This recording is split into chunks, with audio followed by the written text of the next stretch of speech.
안녕하세요. 감리교 교육마당의 정태근 목사입니다.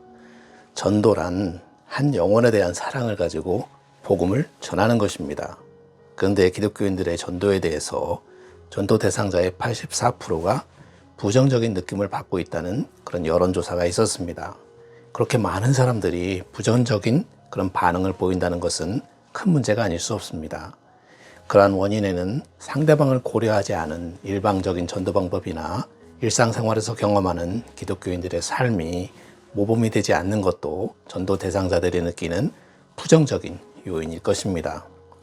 땅끝까지 이르러 내 증인이 되라는 말씀에 순종하면서 복음을 증거해야 될 기독교인들은 그렇게 하면서 살고 싶지만 뜻대로 되지 않는다고 말합니다. 또한 어떻게 전도해야 될지 잘 모르겠고 설령 전도해서 교회에 데리고 와도 새신자들을 배려한 프로그램이 없어 정착하지 못하고 떠나는 것을 보면 좌절하게 됩니다. 또한 비기독교인들의 입장에서는 무조건 교회에 나오라는 말이 부담스럽고 심지어 자신의 필요보다 교회의 빈자리 채우기에 급급한 인상을 받게 되면 기분이 상하게 됩니다. 어떤 사람들은 신앙생활에 관심을 갖고 적응해 보려 하지만 기독교의 언어와 문화가 낯설어서 잘 적응이 되지 않는다고 말하기도 합니다.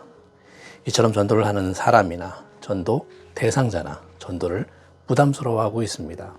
이렇게 부담스러운 전도, 하지만 반드시 해야 하는 전도, 어떻게 접근해 갈 수 있을까요? 흔히 낯선 사람들을 만나 진리로 인도하는 것이 전도라고 생각하지만 그러나 대부분 가까이 지내는 사람의 인도로 교회에 나오게 됩니다. 전도를 성경 말씀과 구원에 대한 이해를 갖도록 해줘야 한다고 생각하지만 사람들은 따뜻한 사랑의 행위와 좋은 관계 그리고 결정적인 전도의 말을 통해 그리스도를 믿게 되는 것입니다. 흔히들 어떤 드라마틱한 상황으로 인해서 회개한다고 생각하지만 한 사람의 불신자가 그리스도께 나아오는 것은 일상적인 과정으로 다가올 수도 있고 때로는 많은 시간이 걸리기도 합니다.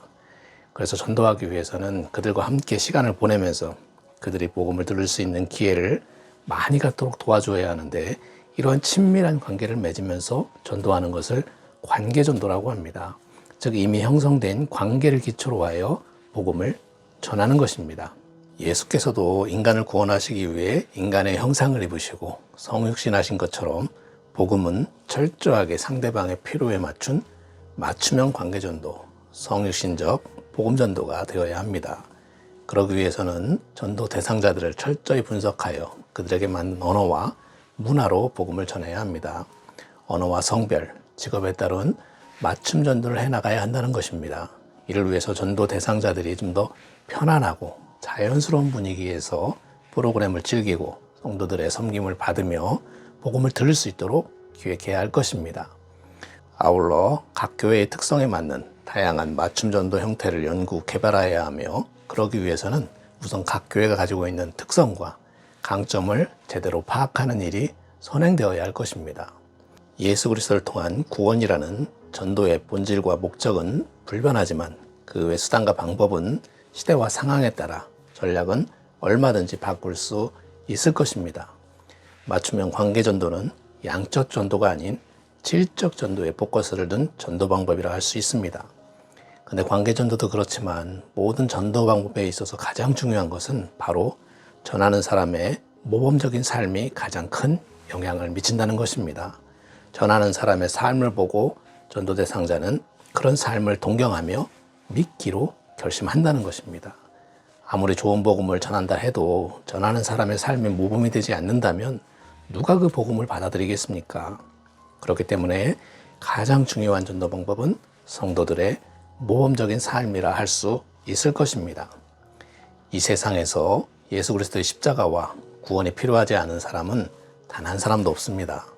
그러나 안타깝게도 많은 사람들이 현대인은 구원에 관심이 없다고 생각하고 있습니다. 그러나 그 어느 때보다도 현대인은 구원에 대해 많은 관심을 가지고 있으며 복음을 통한 선한 영향력이 자신들의 삶에 가득하기를 바라고 있다는 것을 기억해야 할 것입니다. 하나님이 세상을 이처럼 사랑하사 독생자를 주셨으니 이는 그를 믿는 자마다 멸망하지 않고 영생을 얻게 하려 하심이라. 감사합니다.